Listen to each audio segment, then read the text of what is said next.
ගහන ක්‍රමයක් තියෙනවා කුමාරේ. අනිත් ඵලයන්ද වීරදේව. ඒ බලයන්ද කියන්නේ මගේ පිළිද එහෙම වරදක් කරලා තිබ්බා. ඔබ වහන්සේ දන්නේ මං කෙලින්නේ. මොකා? ආය මොනවද උන්නේ කිතම් මත වෙලා තියෙන තමයි කෙලින්නේ. මොකක් බොල? දැන් ඔබ වහන්සේ අර කුමාරිකාවට පෙරලා ගන්නලා ගැහුවා. මොකද නෙමෙයිද? අපි නම් ඔහොම නෙමෙයි.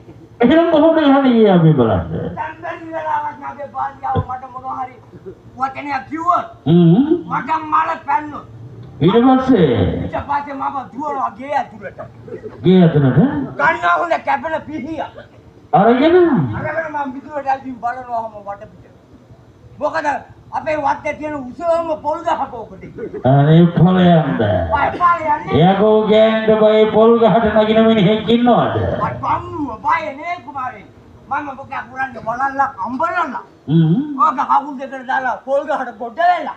ගොඩ වෙලා? ගොඩ වෙලා අර පියෙන් කපනවා එක පොල් කොලයක්. පොල් කොලයක්? ඔව්. ඒ මොකටද? ඒ යන්නාසේ. ඔක කපාගෙන මම පොල් ගහ ටික හිමීට බහිනවා. බෑලා මම ඔක ඉරටුව හොඳට සුද්ධ කරනවා. සුද්ධ කරනවා. ඔව් කොලේ පැත්තකින් තියනවා. තියලා? ඉරටුව පැත්තකින් තියලා කොලේ ගන්නවා දෙකට නමලා. දෙනවා කැලේ සට්ටස් කරාගේ මයි ගෑන්. ඵලයන්ද. යකෝ පොල් කොලයෙන් පුළුවන් ද ගෑණියෙකුට දැනෙන්න ගහන්න? ඒකෙන් බැහැ ඉරටෙන් ගහනවා. ඉරටෙන් ගහලා වෙන්න? දැන් පොල් කරාගෙන ගහනවා. පොල් පරානේ. දැන් ඔබ වහන්සේ ඇයි ඔතන බිව්වේ? වීරදේව. කුමාරනේ ඉඳලා හිටලා ටිකක් සතුටු වෙන එක වරදක්ද? අපේ නෑ මා දිනලා හිටලා යන වැඩි හිටියා ගහන්න. වීරදේව. කුමාරනේ ඔබට ටිකක් දෙන්නද? ඔයාලා තියනවද?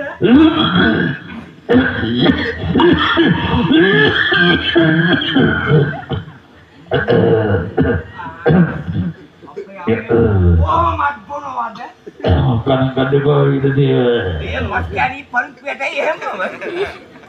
කුමාරේ මේ වීරදේව. කුමාරේ ඔබ වහන්සේ නැගිටින්න බෑ. වීරදේව. අද චුට්ටක් වෙන්න වැඩි වුණා. ඒක තමයි ප්‍රමාණයක්. මට දවසක් වැඩිලා හොඳ වැඩක් නුනේ. මොකද උනේ? මේ කියන්නේ මේ ළඟදී මගේ ඉන්න පොඩි එකෙක් කුමාරේ. ඕකට කියලා ශිල්පශාලාවේ අනේ මේ මහා බ්‍රහ්මයා කියන්නේ කවුද කියලා ලියාගෙන ඉන්න කියලා වචන කීපයක්. ආහා මහා බ්‍රහ්මයා කියන්නේ. මහා බ්‍රහ්මයා කියන්නේ. එද? අනේ අපේ පොඩි එකා ඇවිත් අම්මේ මට ශිල්පශාලාවෙන් කිව්වා මහා බ්‍රහ්මයා කියන්නේ එක්කෙනා ගැන කවුද කියලා වචන ටික ලියාගෙන යන්නේ. ඊට පස්සේ මහා බ්‍රහ්මයා කියන්නේ මම කරු ආන්දි මම උඹලගේ අප්පා ඉන්නවා. ඉතින් අනේ මේ පොඩි එකා දුවගෙන ආවා. දුවගෙන ආවි අප්පච්චි මහා බ්‍රහ්මයා කියන්නේ කාටද කියලා ඇහුවා. ඉතින් මම කිව්වා මහා බ්‍රහ්මයා කියන්නේ කොල්ලෝ මේ ලෝකේ මව්පියකයි මේ උඹලා මව්පු අය තමයි මහා බ්‍රහ්මයා කියන්නේ. ආහා. ඒ කියන්නේ අප්පච්චිද මගේ බ්‍රහ්මයා කියලා. මං කිව්වා ඔව් කොල්ලෝ. මම තමයි බ්‍රහ්මයා කියන්නේ. ආහා දැන් ඔබ මහා බ්‍රහ්මයා. මහා බ්‍රහ්මයා. දැන් මහා බ්‍රහ්මයාට ඕම් කෙලවෙන්නේ නැහැ.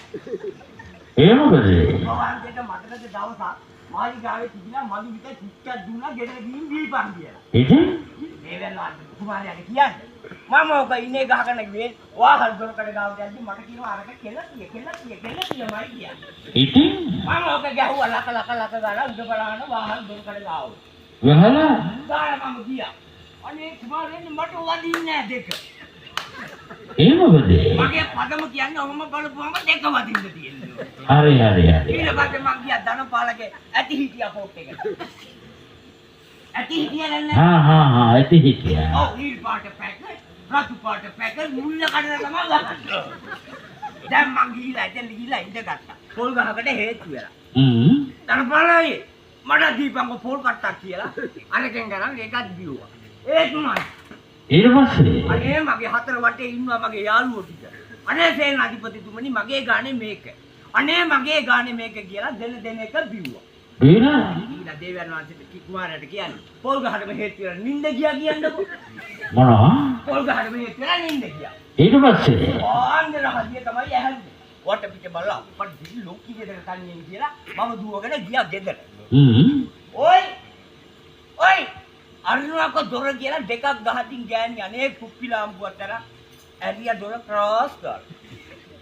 ඊට පස්සේ පොඩි එකා දුවන ඇදින් කිහිල්ලාසෙන් බලන් ඉන්නවා. දැන් අරුන්ද කුප්පිලා වල්ලගෙන අනේ විලජ්ජා නෑ මේකට. ඈ යකෝ කොයි සංගම කියලා ඇහුවා. මොකක්?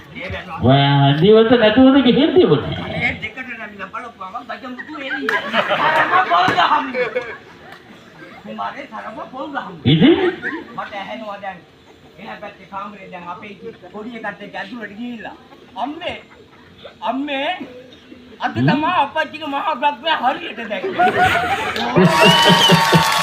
යකෝ සී කල්පනාවෙන් එන්න දැනගන්නේ. ඔව් ඒක තමයි. වැඩිගේ දුක්ක් වැඩිමොත් අපිට ඔය වගේ ඒවා වෙනවා. දැන් ඔයවන්ගේ බණ්ඩ කුමාරේ කාමරේ කලපු කැලින්ද. හේනදේ. කුමාරේනේ ඔහේ කියපු දේ. මම කියන විදියට මේ මැදුරේ ඉන්න බැරි නම් එකෙකුටවත් මං ඉන්න දෙන්නේ නැහැ හතේ. හේනදේ. මට මගේ අම්මා බලන්න ඕනේ.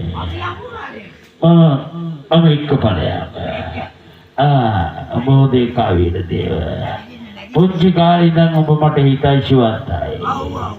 ඒ වුණාට ඔච්චර හිතවත් තුලන් හොරෙන් තමයි වොන්නේ. යමා. අර කුමාරිගේ හෙද්දක් තියලා ඒක ගව්. අපරාධේ කරු පිළි. හේනදේ.